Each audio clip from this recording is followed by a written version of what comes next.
within the sound of the camp at the hour of the night.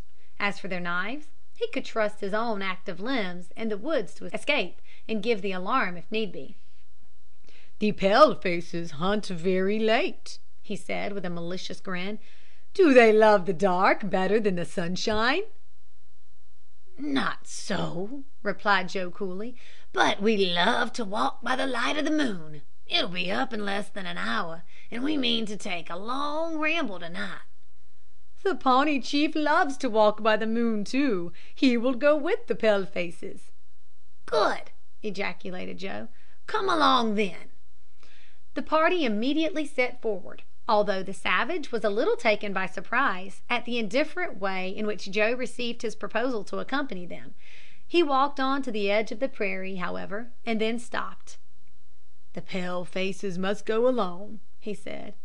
"Mattawa will return to his tent."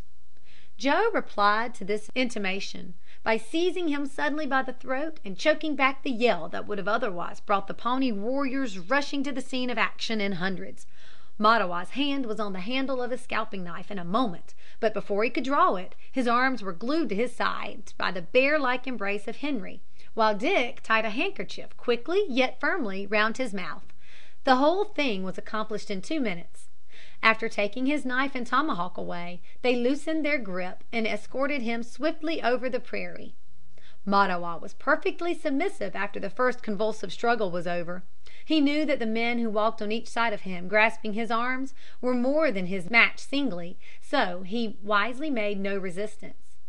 Hurrying him to a clump of small trees on the plain, which was so far distant from the village that a yell could not be heard, they removed the bandage from Mattawa's mouth. "Must he be killed?" inquired Henri in a tone of commiseration. "Not at all," answered Joe. "We'll tie him to a tree and leave him there." "Then he will be starved to death. Oh, that is more horrible." "He must take his chance of that. I've no doubt his friends will find him in a day or two, and he's game to last for a week or more.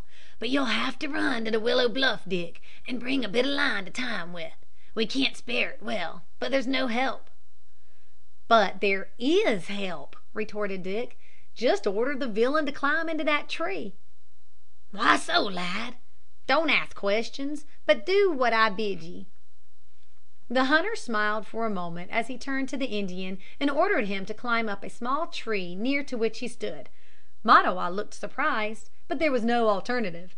Joe's authoritative tone brooked no delay, so he sprang into the tree like a monkey. "Crusoe," said Dick, "watch him." The dog sat down quietly at the foot of the tree and fixed his eyes on the savage with a glare that spoke unutterable things. At the same time he displayed his full complement of teeth and uttered a sound like distant thunder. Joe almost laughed, and Henri did laugh outright. "Come along, he's safe now," cried Dick, hurrying away in the direction of the Willow Bluff, which they soon reached, and found that the faithful squaw had tied their steeds to the bushes, and moreover had bundled up their goods into a pack and strapped it on the back of the pack horse, but she had not remained with them. "Bless your dark face!" ejaculated Joe as he sprang into the saddle and rode out the clump of bushes. He was followed immediately by the others, and in 3 minutes they were flying over the plain at full speed. On gaining the last far off ridge that afforded a distant view of the woods skirting the Pawnee camp, they drew up, and Dick, putting his fingers to his mouth, drew a long, shrill whistle. It reached the Willow Bluff like a faint echo. At the same time the moon arose and more clearly revealed Crusoe's cataleptic glare at the Indian chief, who, being utterly unarmed, was at the dog's mercy. The instant the whistle fell on his ear, however, he dropped his eyes, covered his teeth, and, leaping through the bushes, flew over the plains like an arrow. At the same instant Mattawa, descending from his tree, ran as fast as he could towards the village, uttering the terrible war whoop when near enough to be heard.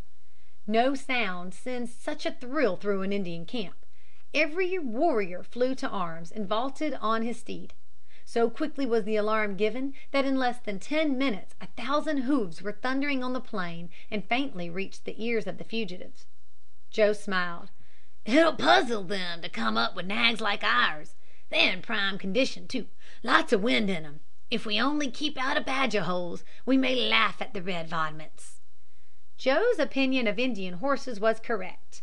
In a very few minutes the sound of hoofs died away, but the fugitives did not draw bridle during the remainder of that night, for they knew not how long the pursuit might be continued. By pond and brook and bluff they passed, down in the grassy bottoms and over the prairie waves, nor checked their headlong course till the sun blazed over the level sweep of the eastern plain as if it arose out of the mighty ocean. Then they sprang from the saddle and hastily set about the preparation of their morning meal. Chapter 11.